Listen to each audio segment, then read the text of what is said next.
Hello! Aujourd'hui, je vais te partager tout ce que je me suis cousu au cours de ces derniers mois, te dire les matières, les patrons, etc. C'est vrai que j'ai pas trop l'habitude de coudre pour moi, mais en 2025, j'ai décidé de changer ça. Donc je me suis cousu quand même pas mal de petites choses. Je te montre ça tout de suite. On commence par ce sac banane. C'est un patron qui vient de ma boutique en ligne. C'est le sac banane Milo et ça c'est la taille 2, c'est la taille la plus grande. Et elle est super pratique parce qu'on peut vraiment tout mettre à l'intérieur. La poche est vraiment super grande. Et ce que j'aime beaucoup, c'est que du coup, tout est doublé parfaitement, il n'y a aucune couture apparente. À l'intérieur, j'ai mis un coton, une popeline de coton, et l'extérieur, c'est un tissu que j'ai récupéré comme ça en genre de fourrure zèbre, et il est super joli. Et à l'arrière, il y a une poche où on peut mettre son téléphone, des clés, ses cartes, etc. Elle est quand même assez grande, donc c'est vraiment très pratique. Et puis il y a la hanche ajustable pour pouvoir la porter de plusieurs façons. Donc voilà. Pour la partie upcycling, on commence avec cette petite jupe que j'ai transformée. Je l'ai remise à ma taille au niveau des côtés et de la bande de la ceinture. Et je l'ai coupée aussi parce que c'était une jupe longue. Et c'est une jupe qui est made in France. Voilà, c'est ça.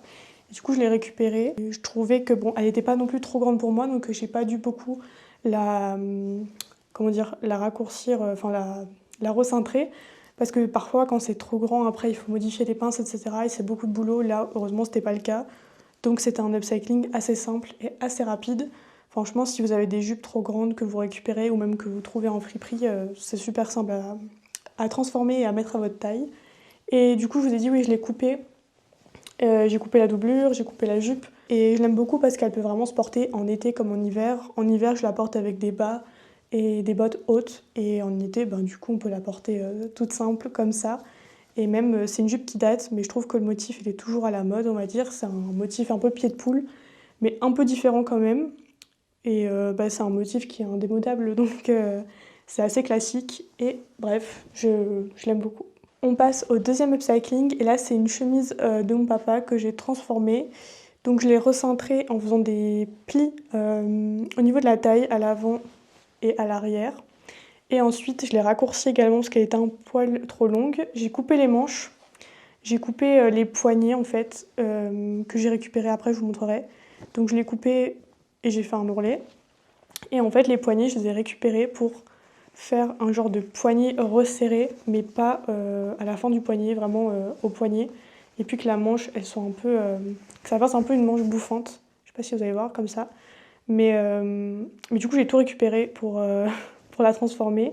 Et on peut la porter donc soit avec les manches droites simples et voilà quoi, simple comme ça, ou alors en manche bouffante. Et j'aime bien pouvoir porter mes vêtements de plusieurs manières différentes.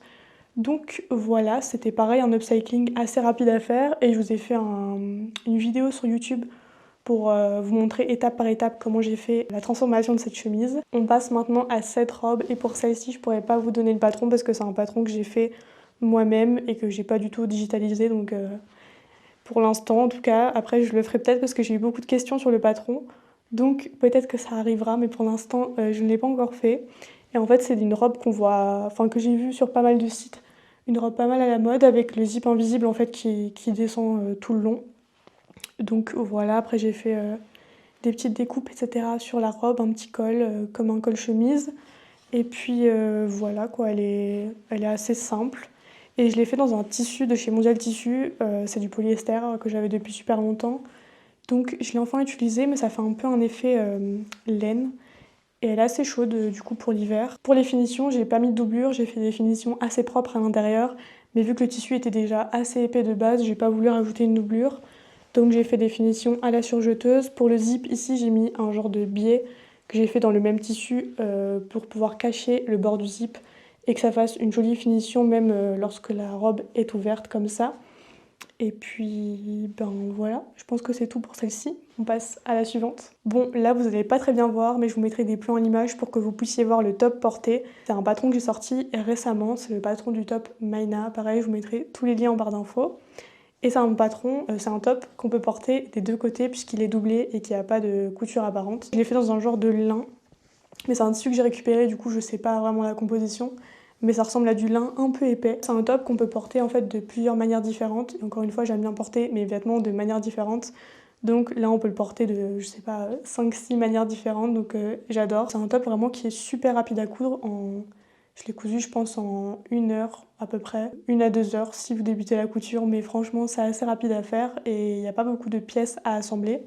Ce qui est important dans ce top, c'est vraiment le repassage parce que ça fait vraiment toute la différence. Et ce qui est bien avec ce top aussi, c'est qu'on peut le porter sans soutien-gorge. Vu qu'il est doublé, en fait, on voit rien en travers et en plus, on peut le serrer à l'arrière, donc ça maintient vraiment bien. Dernière pièce, mais pas des moindres, c'est cette magnifique robe en tweed. Voilà à quoi elle ressemble. Vous mettrez également des photos à l'écran pour que vous puissiez la voir portée. J'ai réalisé le patron de la robe et je me suis inspirée d'une robe Valentino que j'avais vue sur internet à, je crois, environ 6 000 $. Et elle était soldée, mais bon, le 6 000 $ c'était le prix d'origine. Et j'avais reçu ce tweed de chez Les Coupons de Saint-Pierre et franchement, je trouve qu'il se ressemble beaucoup. Donc je me suis dit, bon, pourquoi pas essayer de m'inspirer du style et voir ce que ça donne. Et finalement, je suis plutôt contente de ce que ça a donné. Euh, Par contre, j'ai modifié un peu la forme quand même pour que ça soit plus adapté à moi. Et j'ai mis un zip à l'arrière également pour pouvoir enfin un zip invisible tout le long à l'arrière pour pouvoir l'enfiler parce que juste avec les boutons, c'est pas possible. Elle est très cintrée et vu que c'est un tissu qui n'est pas élastique, il fallait trouver une solution. Et cette robe, par contre, elle est entièrement doublée. À l'intérieur, elle est en coton. C'est une popeline de coton noir que j'avais trouvé pareil chez les Coupons de Saint-Pierre parce que le tweed a même la peau, surtout avec ce petit fil brillant comme ça à l'intérieur. C'est pas super confortable, donc il fallait la doubler. Les boutons, c'était vraiment la touche finale de la robe. Ils sont vraiment magnifiques. Je crois qu'ils viennent de chez Rascol. J'essaierai de vous retrouver la référence et de vous la mettre en barre d'infos. Mais sans les boutons, c'est pas la même robe. Vraiment, ça change tout. Et le tissu, vraiment, il est magnifique aussi. Et je crois qu'il est pas si cher. Je me demande si c'est pas 30 € les 3 mètres. Je vous mettrai à l'écran le prix. Mais il est magnifique. On peut vraiment faire plein de choses dedans. Des shorts, des vestes, là une robe par exemple, mais vraiment on peut vraiment faire plein de choses. Donc voilà. Par contre, cette robe, elle a été assez longue à coudre parce que c'est du tweed et que j'ai surjeté tous mes morceaux avant de les assembler parce que le tweed, ça se défait assez facilement et que il faut pas perdre 1 millimètre sur ces pièces-là. Donc, vu que c'est une robe super ajustée, il fallait vraiment faire attention à avoir des morceaux complets. Puis c'est une robe qui est doublée et qui a plusieurs découpes sur le devant et sur le dos. Donc voilà, ça a pris un peu de temps à assembler. Et après, c'était la pose des boutons, la pose du col. C'est un col, on va dire, avec une patte polo, je crois. Et c'était assez long à faire, surtout que il fallait faire les boutonnières. Enfin, j'ai préféré faire les boutonnières avant d'assembler parce que j'avais peur de me tromper. Mais en fait, pour ceux qui ne savent pas, le col comme ça, patte polo, en fait, il faut couper. En fait, c'est un morceau complet ici. Et en fait, il faut faire une fente au ciseau. Et puis mettre 2 parties de chaque côté. Enfin, c'est un peu complexe à faire. Ça prend beaucoup de temps. Et d'ailleurs, ça m'a fait perdre du temps parce que j'avais dû recommencer une fois. Enfin bref, du coup, voilà. Et sinon, je suis contente d'avoir mis le zip dans le dos plutôt que sur le côté. Parce que je pense que si je l'avais mis sur le côté, j'aurais pas eu autant d'aisance pour l'enfiler.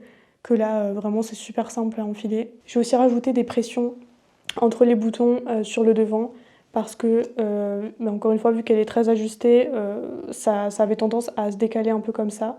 Donc là, j'ai rajouté des pressions pour que ce soit vraiment nickel. Et puis voilà, j'ai déjà porté une fois pour aller au restaurant. Après, c'est pas le genre de pièce que je porte au quotidien. Franchement, c'est un peu trop chic pour porter, pour aller faire ses courses. Mais je l'aime bien et puis c'est une robe que je pourrais reporter lors d'occasions.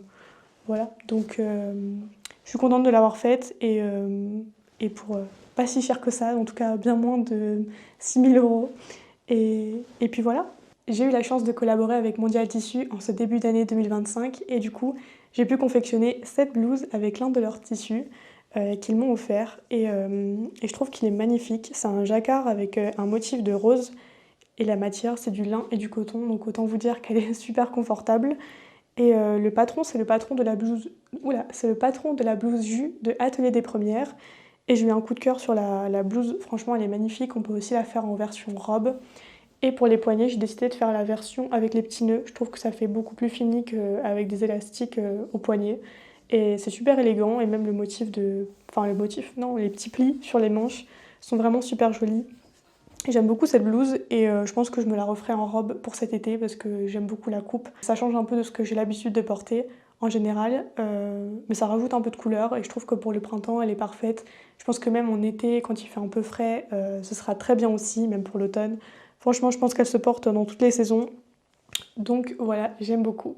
Bon, je sais que c'est pas de la couture, mais je voulais quand même vous montrer mon premier essai de punch needle. J'ai testé cette technique il y a pas longtemps et puis je me suis lancée dans un dessous de verre, comme ça, un peu fleuri. À l'arrière, j'ai collé un bout de jeans pour bien tout refermer et que ça ne bouge pas. On peut aussi le raser parce que là, ça fait comme des petites, ça fait comme plein de petites boucles. Et en fait, on peut aussi raser avec une tondeuse à laine pour pouvoir faire comme un petit tapis. En fait, c'est comme le tufting, ceux qui font des immenses tapis avec un genre de pistolet sur une grande toile. Sauf que là, c'est la technique à la main et ça ressemble. C'est un peu comme de la broderie, mais c'est pas vraiment pareil. C'est plus comme un poinçon en fait. Il n'y a pas de fil qui revient à l'arrière. C'est vraiment on plante comme ça petit à petit et ça fait des boucles. Et en fait, si on tire, bah, du coup, tout s'enlève. Mais, mais j'adore. J'ai testé ça et franchement, si vous aimez les activités manuelles, testez. Il n'y a pas besoin de beaucoup de matériel. C'est pas super cher. Il suffit juste d'avoir une aiguille à puncher, on appelle ça. Ça coûte moins de 20 €. Et ensuite de la laine. La laine, vous pouvez en trouver en ressourcerie, de seconde main, etc. Et même de la laine en magasin, ça coûte pas très cher. Donc voilà, je voulais vous partager ça parce que je trouve que c'est une technique qui est super chouette à faire. Et puis voilà, c'est tout pour cette vidéo, je vous ai tout montré. Dites-moi en commentaire la pièce que vous avez préférée, j'ai hâte de savoir. Ma pièce préférée, je pense que c'est la robe en tweed parce que c'est une robe que j'ai adoré coudre, qui était un peu plus complexe que celle que j'ai cousue ces derniers temps. Et je trouve que le rendu est super et même les finitions sont top. Donc je suis contente de cette robe. Mais j'aime beaucoup aussi cette blouse que je porte. Je trouve que le tissu est super joli et ça change un peu de ce que j'ai l'habitude de porter. Je trouve qu'elle est assez élégante et j'aime beaucoup les détails aux poignets et même les manches. Donc voilà, et ça je pense que c'est une blouse que je vais pouvoir porter beaucoup plus que la robe parce que la robe elle est vraiment très chic et élégante alors que ça passe vraiment partout. Je suis contente d'avoir pris du temps pour moi, pour me coudre ces vêtements parce que c'est satisfaisant de pouvoir porter ses propres créations et de pouvoir soigner les détails et d'être sûr que nos créations vont tenir dans le temps. J'ai trop hâte de coudre les prochains projets qui sont sur ma liste. On se retrouve très bientôt. Bye!